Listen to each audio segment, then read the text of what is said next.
Welcome to the पाठशाला। CGL tier second का result आ गया है। आप सभी लोग टीयर थर्ड की तैयारी कर रहे हैं। आपकी इस तैयारी में मदद करने के लिए आज हम आपके लिए नमामि गंगे पे निबंध डिस्कस करेंगे। नमामि गंगे पे निबंध डिस्कस करने से पहले आप लोग ये देख लीजिए कि निबंध का फॉर्मेट क्या होता है। लगभग आप सभी को निबंध का जो है फॉर्मेट वो पता है कि निबंध जो होता है वो इंट्रोडक्शन, बॉडी और कंक्लूजन के फॉर्मेट में लिखा जाता है। सभी ये फॉर्मेट अपनाएंगे तो सही, लेकिन डिपेंड करता है कि वो फॉर्मेट किस तरह रखते हैं, किसकी लैंग्वेज सही है, किसका कंटेंट सही है, किसका सुर ताल मैच कर रहा है, किसके पैराग्राफ सही से बने हुए हैं। इन सभी चीजों को देखने के लिए, समझने के लिए हम एसएससी की गाइडलाइन जो हमारे पास मौजूद है, जो पेपर इवेल्युएट करने के लिए अपनाई गई थी, वो एक बारी हम देख लेते हैं। जैसे यहाँ पे जो एसएससी ने गाइडलाइन दिया हुआ था इवेल्युएट करने के लिए टीचर्स को, वो इस तरह था कि 250 वर्ड के एस्से में 50 मार्क्स अलॉट था, सभी को पता है। और ये मार्क्स इस तरीके से डिस्ट्रीब्यूट किया गया था, वरना टीचर तो किसी भी स्टूडेंट को अपनी मर्जी के हिसाब से कुछ भी मार्क्स दे देता। इसलिए एसएससी ने ये डिसाइड किया होगा कि चलो एक गाइडलाइन दे देते हैं जिससे मार्क्स डिस्ट्रीब्यूशन में पार्शियलिटी ना हो। तो ये गाइडलाइन जो है वो इस तरह से है कि क्लियरिटी एंड एक्सप्रेशन पे 5 मार्क्स हैं, कमांड जो है लैंग्वेज के ऊपर आपकी कितनी है इस पे 5 मार्क्स है, कॉन्टिन्यूटी कितना है, कंटेस्ट क्या है, अंडरस्टैंडिंग आपको सब्जेक्ट की क्या है उस पे 5 नंबर है। और जो कंटेंट है, कंटेंट के अंदर कब लॉन्च हुआ, किसने लॉन्च किया, क्या ऑब्जेक्टिव के साथ लॉन्च हुआ था, इस पे 5 मार्क्स था। और ऐसे जो था वो स्वच्छ भारत मिशन पे था, जैसा कि आप सभी लोगों को पता है। फिर इसके मिशन क्या रहे हैं, इसके ऑब्जेक्टिव क्या रखे हैं, तो उस हिसाब से 10 मार्क्स इस पे था। इसके कंपोनेंट क्या थे उस पे 5 मार्क्स और 5 मार्क्स था। कमेंट और सजेशन, स्ट्रेंथ और वीकनेस, इन सबको मिला के 10 मार्क्स था। टोटल 50 मार्क्स इस तरह से डिस्ट्रीब्यूट थे। और वर्ड लिमिट जो है वो 250 से आप 10% मतलब 25 वर्ड एक्सीड कर सकते थे। और अगर आप 275 वर्ड क्रॉस करते हैं तो उसके बाद का जो है वो सिंपली वो काट दिया जाएगा और वो इवेल्युएट नहीं होगा। तो इन सभी चीजों को आप कैसे रखेंगे अपने एस्से में। तो एग्जाम्पल के लिए आज हमने नमामि गंगे एस्से जो है इस पे निबंध लिखा हुआ है, एक डेमो की तरह है। आप चलिए इसको देख लीजिए कि कैसे आप इन सारे के सारे कंटेंट को एक तरीके से एक धागे में पिरो के जो है आप ऐसे लिखेंगे। ये एक तरीके का एक नमूना है, एक एग्जाम्पल है एक निबंध पे। जैसे हमने यहाँ से स्टार्ट किया है प्रस्तावना, जो हमारा प्रस्तावना या फिर इंट्रोडक्शन होता है वो इस तरीके से होना चाहिए। गंगा नदी का न सिर्फ सांस्कृतिक और आध्यात्मिक महत्व है, बल्कि देश की 40% आबादी गंगा नदी पर निर्भर है। इस पहली लाइन में मैंने 3 कीवर्ड सांस्कृतिक और आध्यात्मिक महत्व की बात की है, और 40% आबादी जो है वो गंगा नदी पे निर्भर है। तो एक लाइन में मैंने 3 कीवर्ड इस्तेमाल करके गंगा नदी की इंपॉर्टेंस बताई है।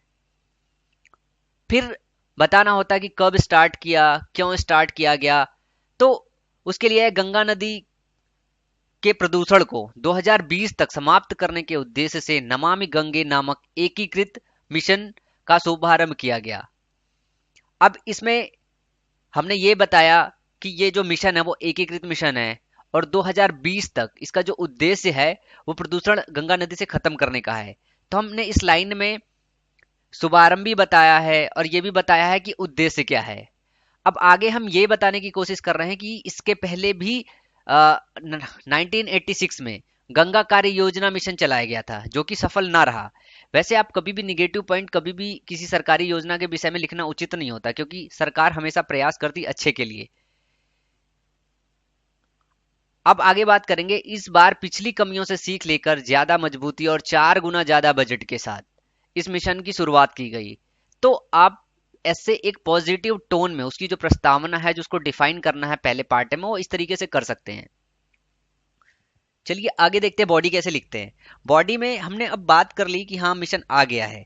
अब उसके कंपोनेंट्स की बात करेंगे कि क्या क्या मिशन कैसे कैसे किया गया है, गवर्नमेंट ने क्या क्या व्यवस्थाएं की है। तो बॉडी में हो गया कि मिशन 100% केंद्रीय हिस्सेदारी के साथ केंद्रीय योजना है। 2000 करोड़ रुपए खर्च करने के साथ 8 राज्यों और 47 शहरों का चुनाव किया गया है। कार्यक्रम को शुरुआती स्तर, मध्य स्तर जो कि 5 साल का होगा, लंबी अवधि जो कि 10 साल तक का होगा, गतिविधियों में बांटा गया है। यह मिशन जल संसाधन, नदी विकास एवं गंगा संरक्षण मंत्रालय भारत सरकार के नियंत्रण में काम कर रहा है। इस मिशन के लिए एक राष्ट्रीय निगरानी केंद्र तथा 4 स्तरीय टास्क फोर्स का भी गठन किया गया है। तो इस पैराग्राफ में हमने सारे के सारे फैक्ट, उसके कंपोनेंट, नोडल मिनिस्ट्री सारी की सारी डिस्कस कर ली है। तो फैक्ट बहुत इंपॉर्टेंट होता है क्योंकि टीचर जब कॉपी चेक कर रहा होगा तो एक गाइडलाइन के हिसाब से चेक कर रहा होगा, जिसमें एसएससी उसे गाइडलाइन ये प्रोवाइड कर रही है कि हाँ ये फैक्ट होना चाहिए। तो इस पैराग्राफ में हमने लगभग सारे कंपोनेंट, सारे फैक्ट डाले हैं। जो अगला पैराग्राफ है उसमें हम अब ये बात करेंगे कि उसका जो उद्देश्य है या फिर इन सारी चीजों से हम निपटेंगे कैसे, क्या क्या प्रॉब्लम्स है। तो गंगा संरक्षण की चुनौतियां जो है वो बहुक्षेत्रीय और बहुआयामी है। तो हमने मतलब प्रॉब्लम को बताया कि ये बहुत बड़ा है 2 वर्ड से। ये वर्ड जो की वर्ड है ये आपके बहुत इफेक्टिव होना चाहिए, थोड़े बड़े भी होने चाहिए, क्योंकि ज्यादातर एसएससी के जो टीचर्स है वो चेक कर रहे होंगे, वो मतलब बड़े बड़े वर्ड्स और हिंदी के देख के थोड़ा और उन्हें अच्छा महसूस होता कि हाँ लड़के को नॉलेज है। आगे जिसमें अपशिष्ट जल प्रबंधन, ठोस अपशिष्ट प्रबंधन एवं औद्योगिक प्रदूषण मुख्य है। तो ये चुनौतियां हैं। अब इस चुनौती से निपटने के लिए क्या किया गया है?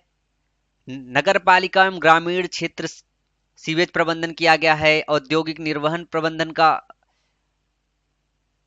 व्यवस्था की गई है, पारिस्थितिक संरक्षण सुनिश्चित करना, गंगा पर ज्ञान प्रबंधन, गंगा के किनारे एसटीपी की व्यवस्था, खुले नालियों में सीटू जलमल का उपचार, पर्यटन एवं शिपिंग, ये सारी व्यवस्थाएं की गई हैं जिससे ये प्रॉब्लम्स दूर किया जा सके। और सरकार ने 98 कारखानों को भी बंद किया है जो गंगा नदी को प्रदूषित कर रहे थे। तो लगभग आपने सारा का सारा चीज कंसिडर कर लिया कि कब बना, कैसे बना, क्या कंपोनेंट रहा, क्या फैक्ट रहा, क्या प्रॉब्लम्स है और इसको दूर करने के लिए क्या क्या किया गया। अब आपको इनके बाद जो है आखिरी में इंड लाइन में आपको कंक्लूजन देना होता है कि, और आपको सजेशन देना होता है, और इंड नोट प्रॉपर तरीके से आपका लिखा हुआ होना चाहिए। तो हमने इस मिशन से होने वाले फायदे की बात नहीं की, तो एक लाइन में हम एक फायदे की बात कर लें कि इस मिशन से क्या होगा। रोजगार मिलेगा, स्वास्थ्य लाभ होगा, किसानों को भी लाभ होगा, क्योंकि ज्यादातर जो किसान डिपेंड करता है गंगा नदी के साइड पे या किनारों पे रहते हैं, तो उनके लिए थोड़ा ज्यादा बेहतरी होगी। गंगा नदी की सफाई अत्यंत जटिल है। अब हम यहाँ बता रहे हैं कि गंगा नदी की सफाई करना इतना आसान नहीं है, ठीक है। अब जो हमारा सजेशन है वो इंक्लूड होना चाहिए। इस मिशन की सफलता के लिए देश के सभी राज्यों तथा देश के हर एक नागरिक को योगदान कर देना होगा, ठीक है। अब इसके लिए हम क्या कर सकते हैं? धनराशि का योगदान कर सकते हैं, रिड्यूस, रीयूज तथा रिकवरी जैसे तरीकों को अपनाकर इसको सफल बना सकते हैं। तो ये आपका एक सजेशन देता हुआ इंड नोट है, ठीक है। अगर आपको ये ऐसे पसंद आ रहा हो और कंटेंट जो है पॉजिटिव लग रहा है और आप चाहते हैं कि आप इस तरीके के और ऐसे चाहते हैं, तो आप नीचे कमेंट बॉक्स में आप हमें लिख के बताइए कि आप किस टॉपिक पे ऐसे चाहते हैं कि हम उस पर कंटेंट और ये मैटर आपको प्रोवाइड कर सकें। आज के लिए इतना ही। Thank you, bye bye.